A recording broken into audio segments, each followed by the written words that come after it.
Denver 7 On Demand is brought to you by Ferguson and BAC Appliance Center, the best in bath, kitchen, and lighting for your home.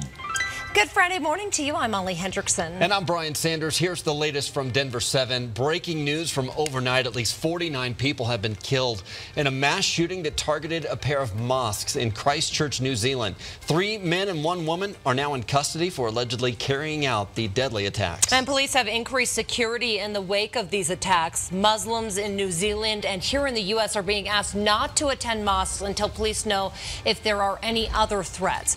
Police say they found a 74-page anti-immigrant manifesto written by an Australian man who claimed responsibility for these shootings. New Zealand's Prime Minister called the attack one of New Zealand's darkest days. It is clear that this can now only be described as a terrorist attack. From what we know, it does appear to have been well planned. Officials say the suspects were not on any terror watch list. Police also defused a number of bombs on vehicles in the area. This morning back here in Colorado, Heritage High School in Littleton is closed because power has not yet been restored following this week's blizzard. Xcel Energy says its crews are working hard to restore power to customers, but asks for patience because work could last into the weekend. Some people have been without power for more than 2 days now. DIA also working to catch up to speed after thousands of flight cancellations and delays over the past 2 days. Weary travelers had to sleep in the terminal again overnight as the airport shut down runways because of the weather. But we expect more long lines like this today as thousands of passengers try to book new flights and get out of town. If you have a flight out of DIA today, we encourage you to get there early and check your flight status before you head out the door. We know there are a lot of you just itching to get into the mountains this weekend and take advantage of the fresh powder and prime skiing conditions. But before you make the drive, you should know there is still a high risk of avalanches in the high country. Several areas in the high danger category right now, while others are in the considerable category. But good news, if you are making the drive along I-70 today, the highway is open, so you should have no issues getting to those ski resorts.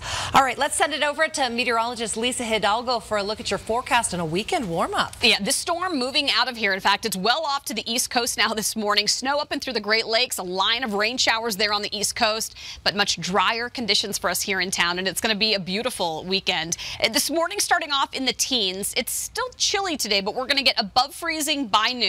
A lot of sunshine. That's going to help with more melting. And then low 40s this afternoon. Denver's going to be right around 42 for a high. It gets a little closer to normal this weekend. Low to mid 40s today. Aurora 42, Littleton 45. But tomorrow we're going to see more upper 40s. Plenty of sunshine, and that's across the entire state this weekend. So if you are making that drive up to the mountains, a lot of people heading up there for spring break. Weather-wise, things are going to be nice and dry. We should see clear conditions there on I-70 through the weekend. 52 for a high in town on Sunday. And next week, you guys, it's pretty mild. Wednesday, that's when spring officially starts. We'll be at 55 degrees, closer to 60, nice and toasty by Thursday. A new legal battle starts today for 2 undocumented immigrants who were granted stays on their deportations 2 years ago. Those stays expire today. Jeanette Vizgera was in sanctuary at a Denver church until she received her stay in 2017 and was able to move back home with her family. Her new legal team plans to fight her deportation, saying immigration officials never had an official deportation order. ICE is trying to deport someone that isn't truly subject to removal by an order. Right. So they're violating her rights. The second undocumented immigrant, Arturo Hernandez Garcia, was supposed to check in with immigration officials on Wednesday, but immigration was closed by the blizzard. That appointment was moved to next week. His legal team says he cannot be deported until he has that check-in appointment. Researchers at the University of Colorado School of Public Health are trying to get a better sense of the impact marijuana has on drivers. They're specifically looking at daily users who may have a higher tolerance. They're asking people to drive in a simulator after using marijuana and take tests for eye movement and hand-eye coordination. The goal is to find out if tools like these could enhance field sobriety tests for police or employers. We know that certain drugs really deteriorate people's performance behind the wheel. Alcohol's a classic example for that. Our understanding of how cannabis affects driving is less well developed. So researchers are looking for volunteers for this study, both those who use marijuana and those who don't. We have those details included with this story right now on thedenverchannel.com. Today is the second day of voting on a strike for employees of King Soopers and City Market. Their union says the latest contract offer includes no pay raise for half of their employees, increased costs for health care, and cuts to the pension plan. But King Soopers says its offer has increases in pay and no changes in health care costs.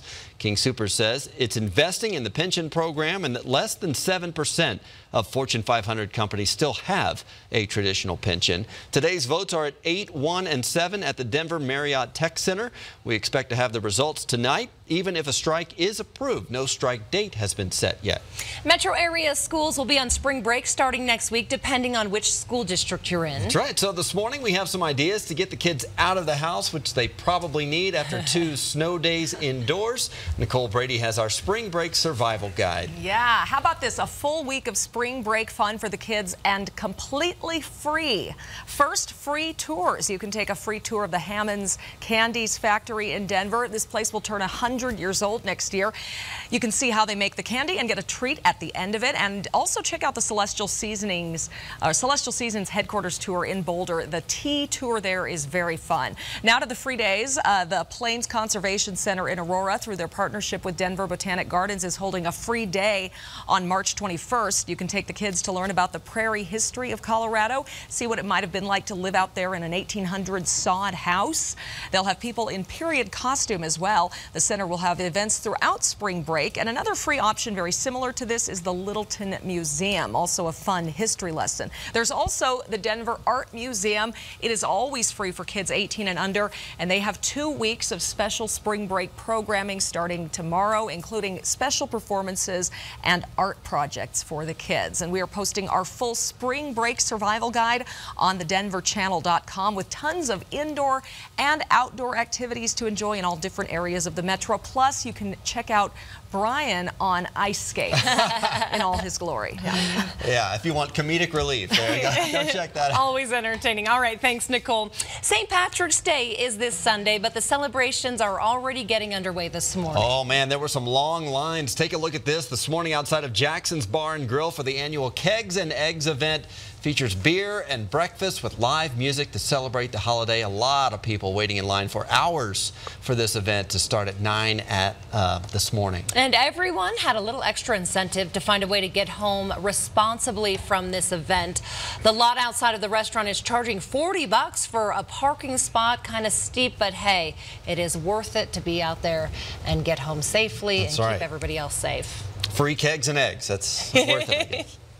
This has been your Denver 7 On Demand update. Thanks for joining us. Check back here later today for another update and download the free Denver 7 app for breaking news and alerts. Have a great day.